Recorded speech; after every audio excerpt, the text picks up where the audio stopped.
नमस्कार, आप देख रहे हैं वक्त की आवाज यूट्यूब चैनल नहीं मिशन। जनपद के विकास खंड लक्ष्मणपुर क्षेत्रांतर्गत ग्राम पंचायत कुटिलिया सांडदेई में अस्थायी गौशाला आश्रय स्थल के परिसर में बने नवनिर्मित टीन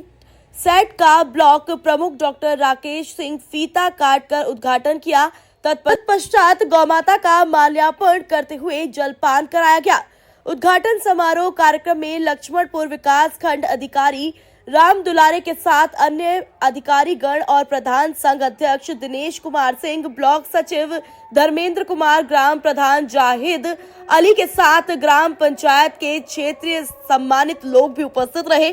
ब्लॉक प्रमुख डॉक्टर राकेश सिंह ने कहा कि जो सरकार की योजना है उस योजना के तहत ग्राम प्रधान सरकार की योजना का बड़ी शिद्दत के साथ पालन कर रहे हैं और गौशाला में जितने भी जानवर हैं उनके पोषण और समय से उनके भोजन की खान पान की व्यवस्था को देखते हुए चारे की उत्तम व्यवस्था में लगे रहते हैं और इस गौशाला परिसर में आने वाली बरसात के समय से पहले और भी टीन सेट लगवाने की व्यवस्थाओं में लगे हुए हैं ताकि बरसात के समय जानवरों को कोई भी असुविधा ना हो पाए। वीडियो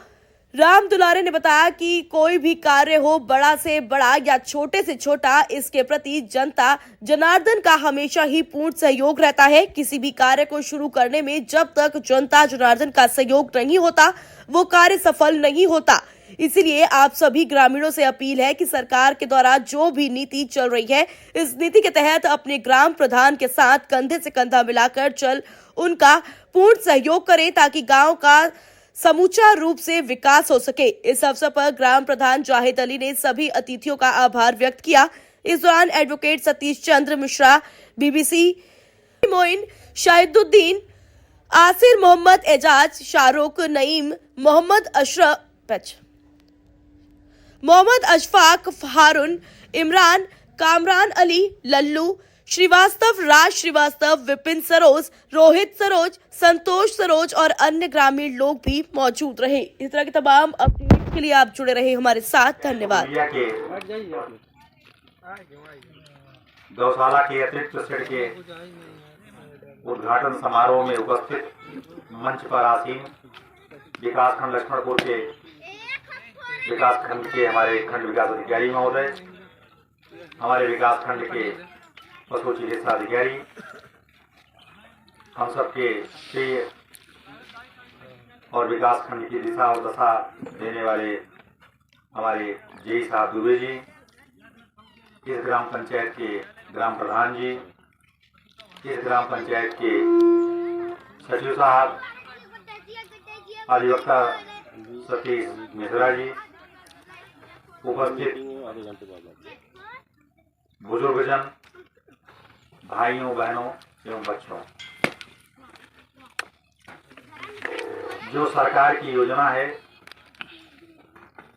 उस योजना का गौशाला के इस कार्यक्रम को देख करके ये ऐसा लगता है कि हमारे प्रधान जी बड़ी शिद्दत से सरकार की योजना का अक्षरशः पालन करा रहे हैं और गौशाला में जितने भी जानवर हैं वो सब बड़े ही समय से निश्चित रूप से इनके भोजन की सामग्री, समय से इनको पानी पीने की व्यवस्था, सब चीज़ देख करके बड़ा मन प्रसन्न हो गया कि कम से कम सरकार की जो योजना है उसका पालन यहाँ के प्रधान जी और सचिव साहब ये सब मिल करके कर रहे हैं। बहुत ही अच्छा लगा और ये प्रधान जी हमारे बहुत ही प्रसन्न चित्त रहने वाले व्यक्ति हैं। इनके स्वभाव को देख करके ऐसा लगता है कि अभी ये उम्र दराज नहीं है, ये बहुत कम उम्र के बच्चे हैं और विवाह होना तो स्वाभाविक है और इनके यहाँ छूट भी है इसके लिए, इसलिए कोई विशेष बात नहीं। लेकिन हमारे प्रधान जी बड़े ही अच्छे हैं और गौशाला को बहुत अच्छे ढंग से चला रहे हैं। ये बहुत अच्छी बात है, बड़ा पुनीत कार्य है। सरकार ने इस योजना को जो चलाया उसके पीछे देखें, आदमी अपना पेट भरता है, पूरा जीवन मेहनत करके जो आदमी कमाता है अपने बच्चों के लिए, अपने परिवार के लिए, आने वाली पीढ़ी के लिए, लेकिन जो औरों के लिए करे और खास करके उनके लिए करे जिनके पास ऐसे संसाधन नहीं है कि जिससे उनका जीवन यापन हो सके, तो ये बड़ी बात मानी जाती है। जानवरों के लिए जो छुट्टा जानवर हैं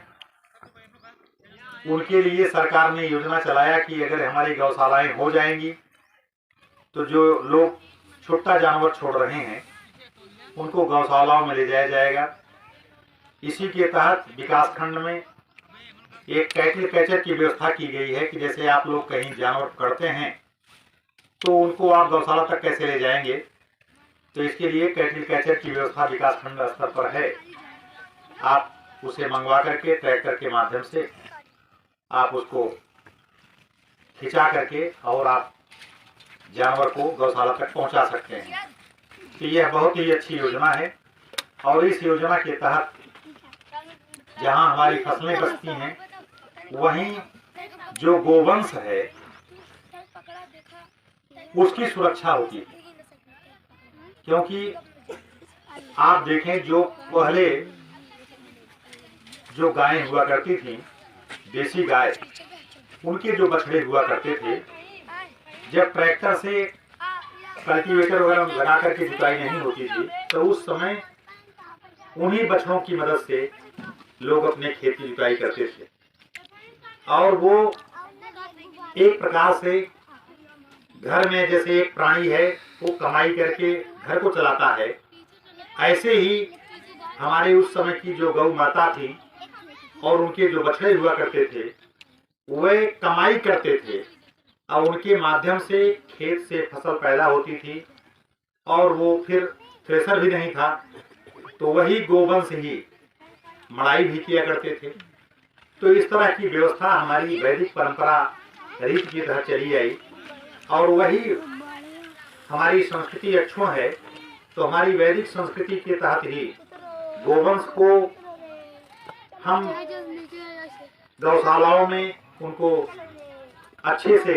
उनके रहने की व्यवस्था, उनके खाने पीने की व्यवस्था कैसे करें, इस पर सरकार ने चिंता किया, जिसका परिणाम है कि आज गांव-गांव गौशालाएं खुली हुई हैं और हमारा गौवंश जो है वो सुरक्षित और सुरक्षित हो रहा है। इसमें सरकार की जो योजना है वो तो है ही है। हम आप लोगों से भी आग्रह करते हैं कि गाय जो है, गौ को माता कहा गया है हिंदू धर्म में, तो इसलिए कहा गया कि उसका गोबर, गौ माता का मूत्र और जहां ये रहती हैं वहां की भूमि, ये सब अमृत तुल्य के समान है। आप पहले तो हमें याद है कि जिसको खसरा हो जाए तो लोग कहते थे कि गाय के गोबर से उसको प्रक्षालन करिए और गोमूत्र पीजिए, चर्म रोग सब समाप्त हो जाएगा। आज भी विशेष अध्ययन किए जाते हैं तो ये पाया जाता है कि जो हमारी देसी गाय हैं इनका जो गोमूत्र है, कान कैसो पिरात रहा है और बछिया के गोमूत्र आप कान में डाल दिया, आपका कान सही हो गया।